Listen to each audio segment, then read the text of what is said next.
Vamos lá, vamos falar desse time. O Fluminense empatou com o Lanús no Maracanã, terça-feira, e tá fora da Copa Sul-Americana. Uma eliminação dolorosa, né, cara? Eu acho que a Sul-Americana era a competição que mais animava o torcedor nessa temporada de 2025, porque, porra, era um título inédito e que a gente enxergava um caminho muito claro pro título, né?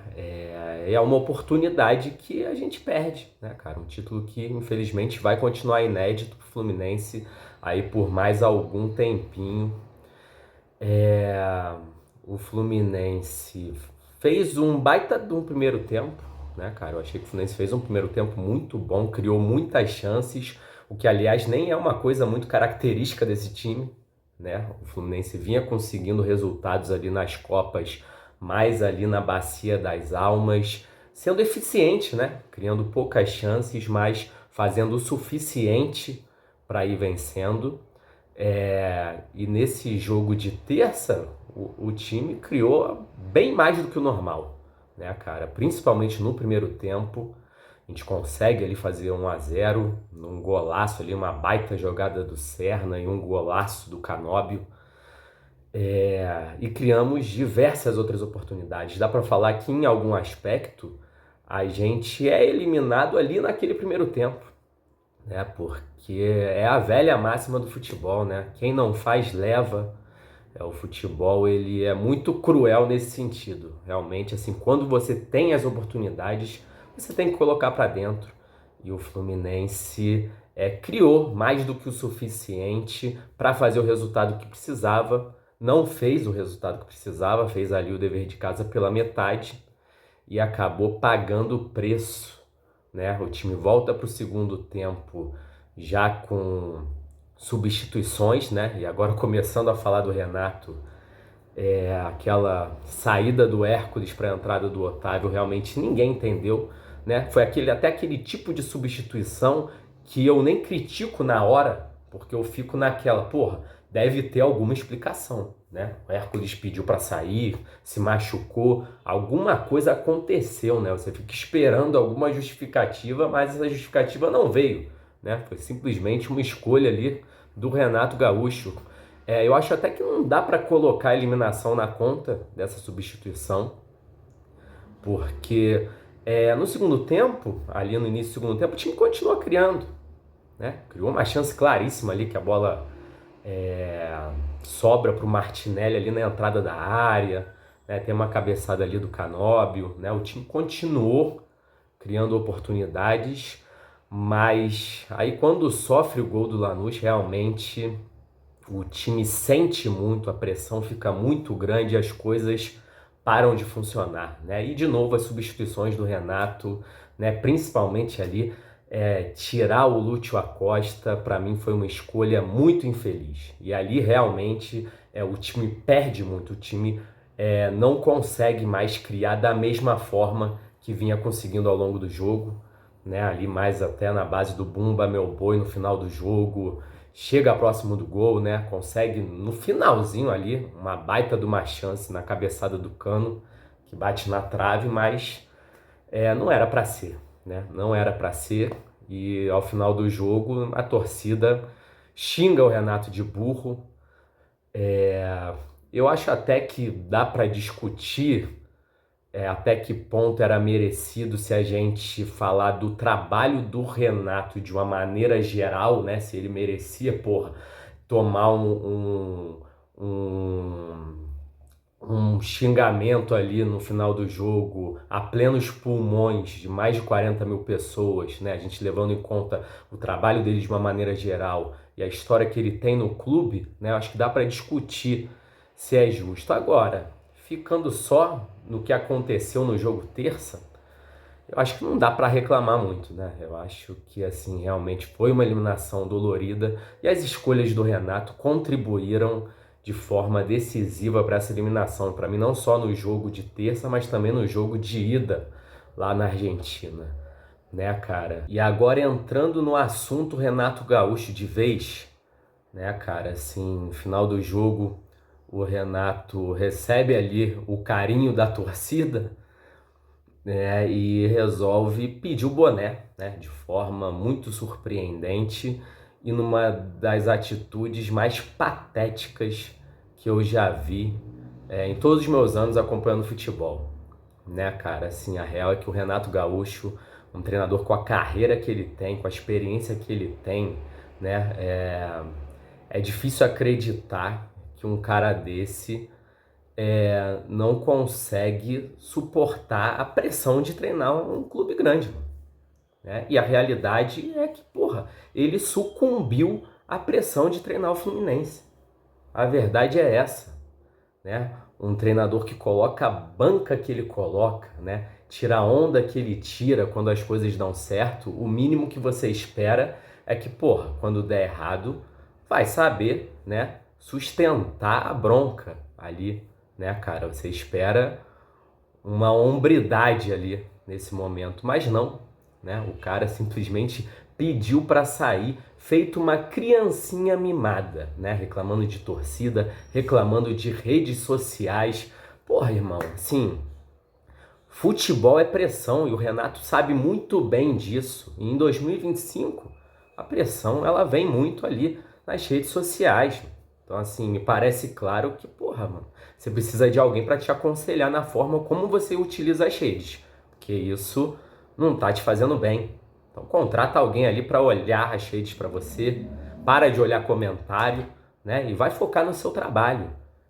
Em vez de focar em crítica de rede social, em vez de ficar entrando no Twitter para ver, sei lá, o tweet do Gum Sincero, não fode, porra.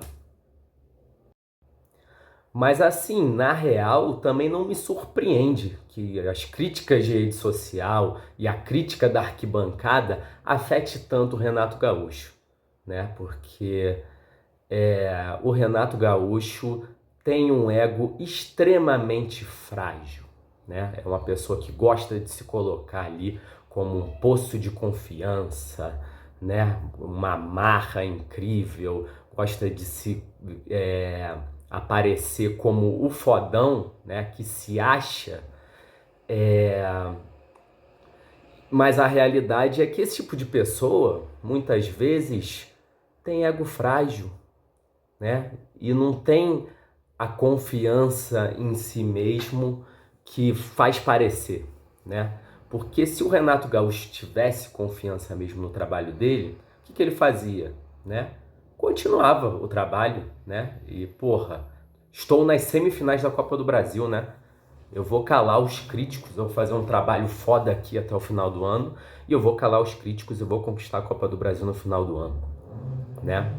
Era isso que ele faria se ele tivesse confiança de verdade, mas não, né?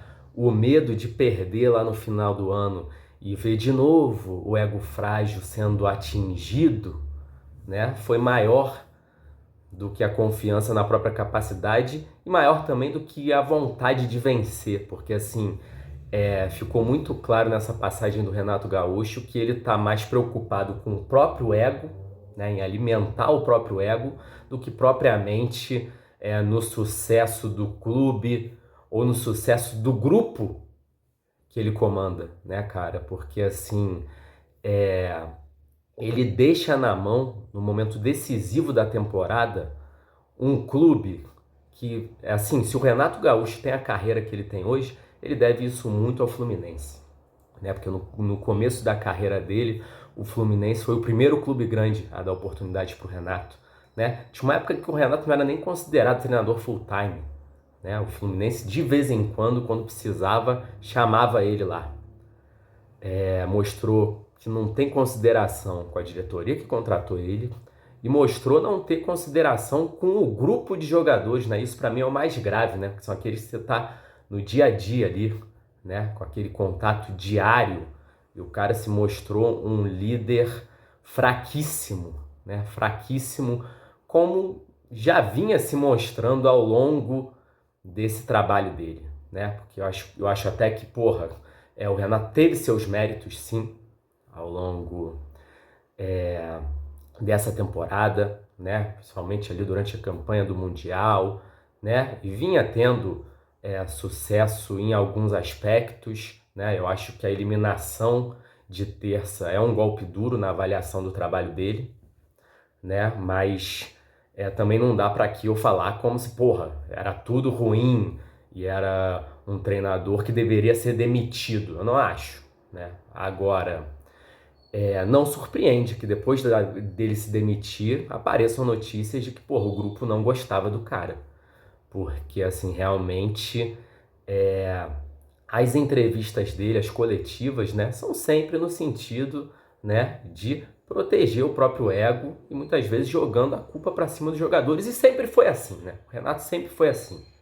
Sempre se expressou na base do eu ganhei, nós empatamos, eles perderam, né, cara? A diferença é que no passado a gente viu o Renato trazendo também toda aquela camaradagem, bom humor, né? E por isso muitas vezes o ambiente dos grupos dele não pesava, né? Na forma como parece ter pesado agora no Fluminense, né? E eu acho que o Renato me aparenta estar cansado, né, cara? Eu acho que não é mais o cara que tem a mesma gana de vencer que já teve no passado, né? Isso já você assistindo as entrevistas dele ali no final dele da última passagem do Grêmio, ele já estava meio assim, né? Um cara mais rabugento do que boa praça, né? Esse lado dele rabugento tá realmente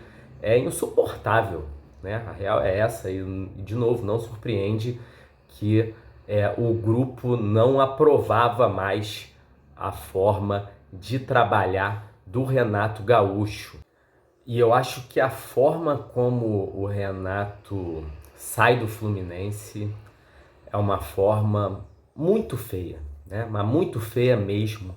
Assim, é inegável que o Renato Gaúcho é um treinador histórico do Fluminense, mas para mim, dessa vez, ele fechou as portas, né? Ele fecha as portas para um retorno ao clube.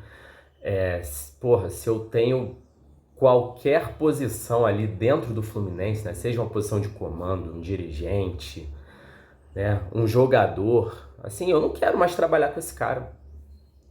Eu não quero trabalhar com alguém que, porra, a qualquer momento é, vai me deixar na mão, né? Na hora que eu mais preciso, depois de uma eliminação, o maluco simplesmente vira as costas pro grupo, vira as costas pro clube e vai embora porque ficou putinho por causa de crítica de rede social. Assim, é um nenenzinho chorão, cara. É um nenenzinho chorão. E eu acho que antes da gente falar de escolhas táticas, até de gestão de grupo, a gente tem que falar de profissionalismo, né, cara? Porque, assim, isso é o básico. Se você não é profissional, se não é alguém que eu possa contar, né, que vai cumprir, que vai terminar o seu trabalho ali, né, que consegue de novo, consegue suportar a pressão de treinar um clube grande. E eu acho que o Renato hoje, ele não tem mais o fogo, não tem mais a vontade de vencer, né, para conseguir suportar toda a pressão que é sim, uma pressão muito grande, você treinar um clube grande do Brasil. Mas o Renato mostra que ele não tem mais isso, cara. Ele não tem mais esse fogo. E, aliás, se eu tô numa posição no mercado, né, de outros, um poder de decisão em outros clubes grandes no Brasil, cara, eu olho pro nome Renato Gaúcho com muito receio, né? Com muito receio, porque, de novo, é um cara que mostrou que não dá para confiar, mano. Qualquer momento ali, depois de qualquer criticazinha, ele, né, vai pegar as coisinhas dele e vai embora, né? O negócio ficar difícil, né? Então, assim, é um treinador que eu não quero mais ver no Fluminense, né? Agradeço pelos serviços prestados, reconheço o lugar dele na história do clube, mas para mim já deu, né? Eu não quero ver mais Renato Gaúcho treinando o Fluminense nunca mais, né? E assim, agora já entrando no assunto Zubeldia, né? Que é o mais novo treinador do Fluminense, né? Eu não vou me alongar aqui, mas uma coisa que eu acho positiva é que a gente vê claramente que o fogo que falta ao Renato, Também, em algum sentido, a gente percebia também que faltava ali um pouco ao Mano Menezes, né? E eu acho que quando, porra, você é um jogador e você tá vendo ali que seu comandante não tem a mesma gana de vencer que você tem, eu acho que você perde um pouco ali o grupo, né, cara? Eu acho que o Zubeldia, ele mostra que tem um fogo ali ardendo ainda muito forte. Eu acho que talvez é, né, vamos torcer para que com isso ele consiga conquistar esse grupo, né, e fazer um bom trabalho nesse final de ano, porque a gente ainda pode ter um final de ano muito positivo, né? A gente está nas semifinais da Copa do Brasil. Então vamos torcer. Por hoje é só. Saudações tricolores. Grande abraço.